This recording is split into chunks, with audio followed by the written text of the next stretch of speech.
नमस्कार, मैं एस्ट्रोलॉजर प्रमिल चतुर्वेदी।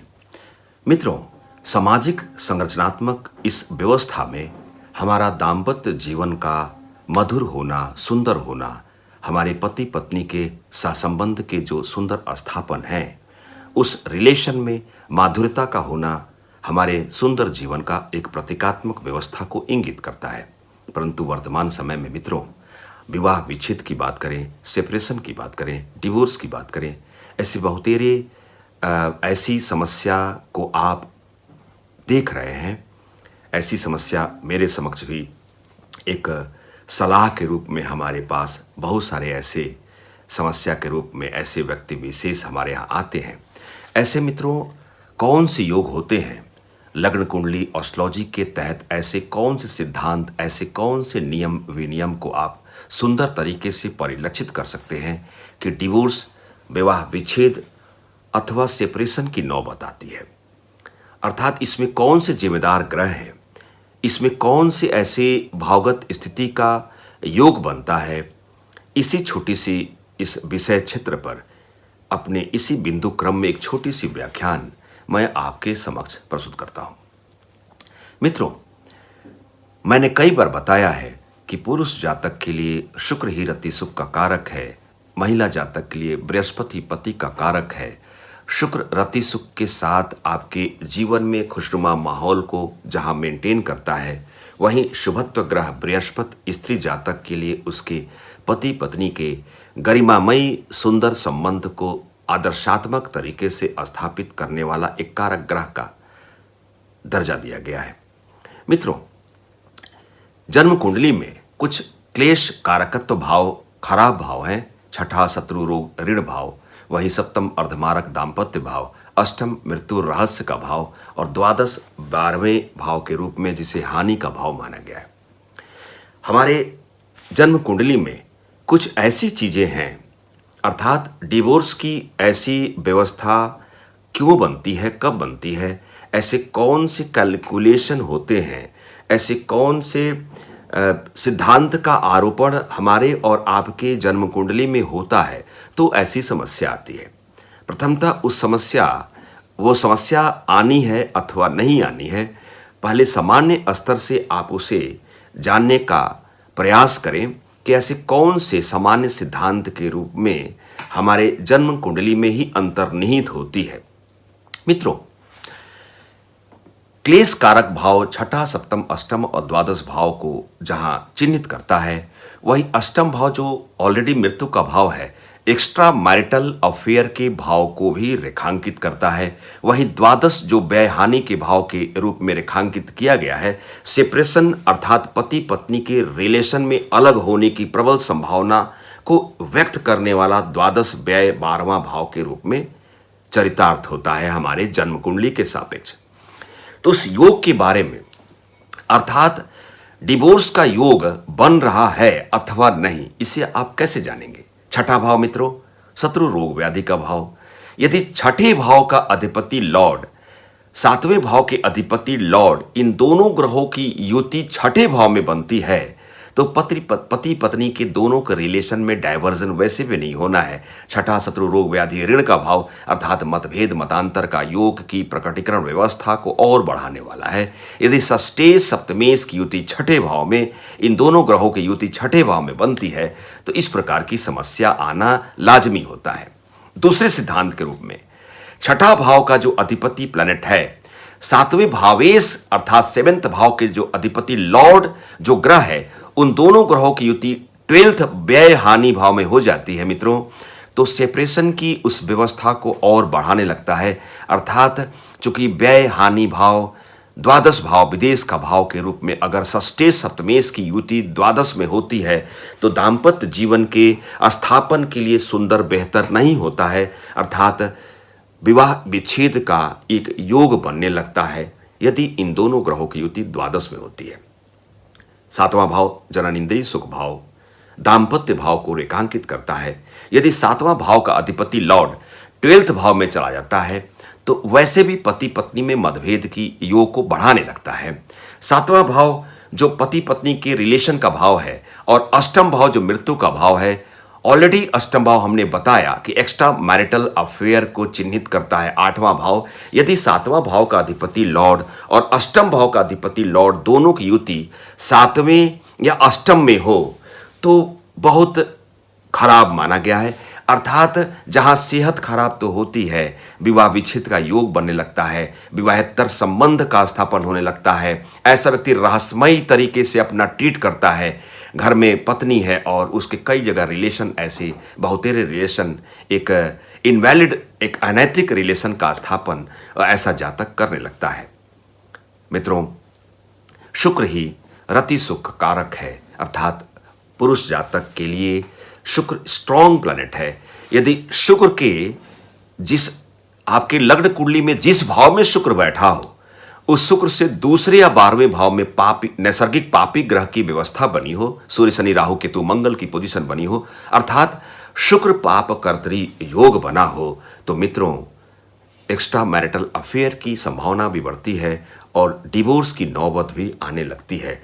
शुक्र यदि वक्री है, शुक्र अंश में कमजोर है, राहु शुक्र की युति बनी है, शुक्र मंगल की युति बनी है, शुक्र कहीं ना कहीं से पीड़ित है, शुक्र बुध की राशि कन्या राशि में नीच का हो गया है, दरिद्र योग बना हुआ है, अर्थात शुक्र अस्त है, शुक्र राहु से पीड़ित है, शुक्र पाप कर्तृ योग बना हुआ है। यदि शुक्र पीड़ित है, कमजोर है, बलहीन हो रहा है, वह शत्रु राशिगत व्यवस्था में बैठा हुआ है, उस शुक्र पर या 7वें भाव पर या 7वें भाव के अधिपति ग्रह पर यदि क्रूर ग्रह मंगल अथवा राहु अथवा मृत्यु भाव अष्टम भाव का अधिपति ग्रह का यदि प्रभाव पड़ता है तो विवाहेतर संबंध का स्थापन तो बनता ही है, इसके साथ विवाह विच्छेद का योग भी बनता हुआ प्रतीत होने लगता है। मित्रों, मैं क्रम वाइज आपको समझाने का प्रयास करता हूं। अर्थात जो शुक्र है और सप्तम भाव या सप्तम भाव के अधिपति ग्रह पर जो क्रूर ग्रह मंगल राहु से शनि सूर्य केतु की दृष्टि हो या इनकी युति हो या मृत्यु भाव अष्टमेश से उसके रिलेशन बन जाए, शुक्र का रिलेशन बन जाए या 7वां भाव का अधिपति ग्रह से रिलेशन बन जाए, तो एक्स्ट्रा मैरिटल अफेयर के अलावा इसके प्लस में विवाह विच्छेद का योग बनने लगता है। अगले क्रम में मित्रों शुक्र की बात करें और सूर्य की बात करें, वह किसी भाव पे हो और उस शुक्र प्लस सूर्य पर बृहस्पति की दृष्टि न हो तो भी खराब माना गया है। मित्रों, शनि को शनैश्चर कहा गया है, जहां शनि धीमा गति से चलने वाला प्लैनेट है जो एक राशि पर 2.5 वर्ष तक विचरण करता है। वैवाहिक जीवन को सुंदर बनाने के लिए शनि खराब नहीं है। शनि से अगर आप प्रभावित हैं तो आपके विवाह स्थापन के उस योग काल में विलंब ला सकता है, परंतु सेपरेशन नहीं करता। अलगाव या विवाह विच्छेद की जो व्यवस्था है, उस दुर्व्यवस्था के आगमन के प्रतीकात्मक ग्रह के अंतर्गत शनि नहीं है। शनि विवाह में विलंब करता है, विवाह स्थापन में उस योग काल में देरी लाता है, परंतु सेपरेशन जैसी भावना या आपके विवाह के संबंध को नष्ट या टूटने नहीं देता। अब अगले क्रम में जो बहुत सारे एस्ट्रोलॉजर आपको एक भ्रांति के रूप में आपको कंफ्यूज करते हैं, मंगलिक आपकी कुंडली है, कुंडली में मांगलिक आप हैं, और देखिए मित्रों, मांगलिक होना और मंगली दोष का दोनों का एक बिल्कुल अलग क्राइटेरिया है। मैंने आपको पहले के एपिसोड में हमने बताया है कि आपके लग्न कुंडली में 12वें भाव, पहले भाव, चौथे भाव, सप्तम भाव, अष्टम भाव में मंगल विराजमान हो तो मांगलिक कुंडली हो जाती है। परंतु मांगलिक कुंडली का होना और मांगलिक दोष का होना दोनों में अंतर है, दोनों अलग अलग पहलू हैं। मांगलिक दोष में मंगल यद्यपि आपके लग्न कुंडली में 12वें भाव, पहले, चौथे, सप्तम, अष्टम भाव में विराजमान तो होता है, परंतु वह मंगल पीड़ित हो जाता है। मंगल की भावगत स्थिति इन भावों में हो परंतु डिग्री में कमजोर हो जाए। क्रूर ग्रह सूर्य की बात करें, राहु केतु शनि से युतिबद्ध हो जाए, या इन नैसर्गिक पापी ग्रहों का दृष्टिगत रिलेशन उस मंगल पर पड़े, मंगल निस्तेज अस्त हो जाए, मंगल शत्रु रोग व्याधि छठे भाव में, अष्टम मृत्यु भाव में या द्वादश हानि भाव में उसका विराजमान होना, या छठे, अष्टम और द्वादश भाव के अधिपति ग्रह से मंगल दृष्टिगत रिलेशन बना ले, युति बना ले, तो यह मंगलिक कुंडली जो होती है उससे ज़्यादा खराब यह मंगल दोष युक्त जो व्यवस्था बनती है, जो मैंने बताया इस क्रम में, वह खतरनाक होती है। अर्थात मांगलिक हैं तो आपके हो सकता है कि आपके दाम्पत्य जीवन के स्थापन में विलंब हो, आप थोड़ा बाधित हो, परंतु अगर मांगलिक दोष बनी हुई है, मंगल पीड़ित हो गया है, निस्तेज हो गया है, क्रूर ग्रहों से युति बना लिया है, क्रूर ग्रहों से दृष्टिगत रिलेशन के तहत वह फलित नहीं है, चूंकि मंगल ही मांगलिक कार्य करता है, तो जहां मांगलिक अगर हैं तो देरी हो सकती है, परंतु आपका विवाह का संबंध टूटता नहीं है।